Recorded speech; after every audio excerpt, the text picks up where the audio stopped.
Link's Awakening is not going to be kind on your wallet, but do we think the price is fair from our viewpoint pre-release? Today, we're gonna talk about it.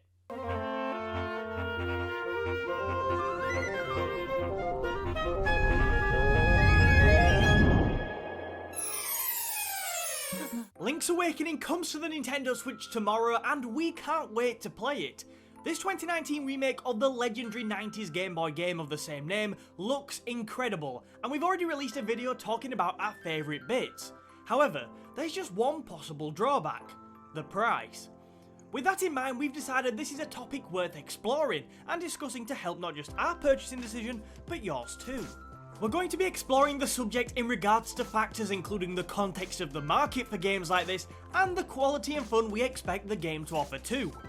Ultimately, today we're going to attempt to answer the pre-release question: is Link's Awakening worth its price tag of £49.99? If you're going to enjoy this video today, be sure to share it with a friend, hit that like button and subscribe to the channel for plenty more coverage on Nintendo games like this. A couple of very brief notes before we dive into this video. Obviously we can't give a definitive answer to this question until post-release, so please do bear that in mind. However, that doesn't mean we can't explore the subject, and frankly, the research we put into this video shaped our decision on whether to buy or pass on the game. We'll be giving our thoughts post-release too though. Also, we understand this video is slightly late considering releases tomorrow, but the vast majority of what is discussed here will remain relevant. So first off, for anybody who is slightly unfamiliar with the game and why it's not exactly brand new, let's talk about its history. Link's Awakening was originally released all the way back in 1993 for the Game Boy, and later for the Game Boy Color in 1998. Basically, the Switch version is a remake with a few new cool additions, so some understandably feel aggrieved by the price. This is something we experienced too. When we first came up with the concept of this video, we felt it was sort of strange to think how a game originally released all the way back in 1993 can be placed at a price of £50, or if you're from across the pond, $59.99. Our first thoughts dragged us into a comparison with games such as the Spyro Reignited trilogy, which released at the bargain price of £30, therefore making the price of this Zelda remake seem rather steep.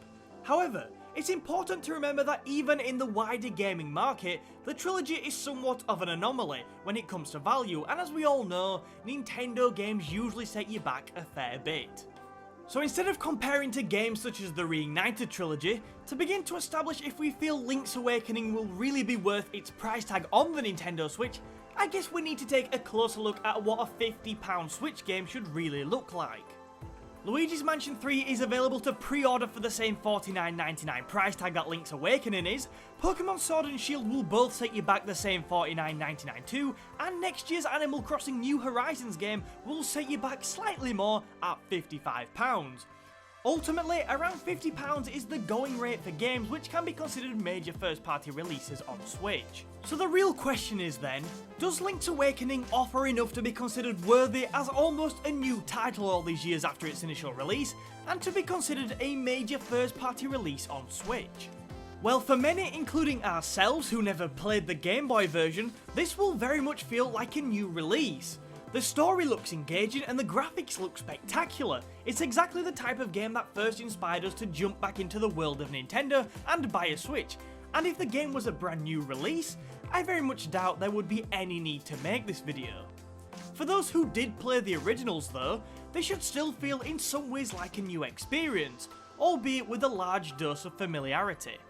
For example, the game will run much more smoothly on Switch than it has done before, due to the Switch's controls and buttons allowing for free scrolling of the map and screen. Now of course, you'd expect this as over 20 years have passed, but that doesn't detract from how much better this will make the experience.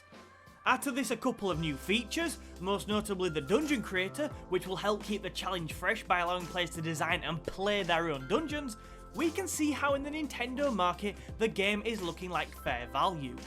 Other new features such as the apparent ability to replay key memories are little things that will no doubt enhance the experience too. Gameplay and features wise then, we think that all these years later the game offers enough to warrant its price tag on Switch. However, there is another major barrier yet to overcome in this video: The fact that some fans are critical of the price point due to the apparent limited length of the game when you consider some other titles which have released for a similar price. This is an idea that was brought to our attention in the comment section of our previous Link's Awakening video that we released last week. No doubt the game isn't the longest, and I completely understand these concerns, but after a bit of digging we found a Nintendo Life article discussing this very topic which helped change our minds on this one. The article discussed that, although it could be completed in a shorter time, the average game length was around 15 hours. Add a couple of hours for the dungeon creator, and average players could easily be looking at around 15 to 20 hours of gameplay for £50, which on the face of it doesn't seem like great value, but we're not too negative about it. For a bit of perspective, an average playthrough of Super Mario Odyssey is around 15 hours. Obviously there's a ton more content for the completionists and explorers of you to find in that game, but I guess it just serves to prove Link's Awakening isn't really that short for the average player. Also, let's not forget about the replayability which games like this offer. I mean, Link's Awakening must have bags of it, considering this is the third incarnation of the game. One of our all-time favourite games, and certainly our favourite Nintendo game, the original Pikmin, wasn't loaded with that many hours of gameplay, but the replayability is what keeps us going back to it even to this day. 15 hours isn't that daunting a task either, so I'd expect to make several trips through this game. One final point to discuss today is that the game releases on the same day as the Switch Lite, the new portable-only version of the Switch.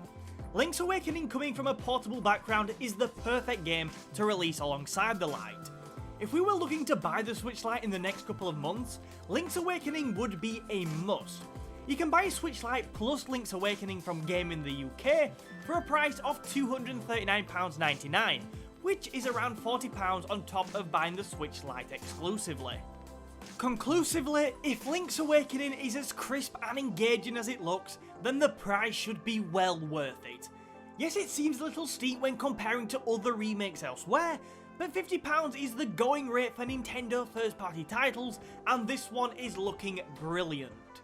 What do you think though? Is Link's Awakening being sold at a fair price, or is it just too expensive for a game that originated in the 90s? Be sure to let us know down in the comments, and if you have enjoyed this video, share it with a friend, hit that like button and subscribe to the channel for more, including our thoughts post-release.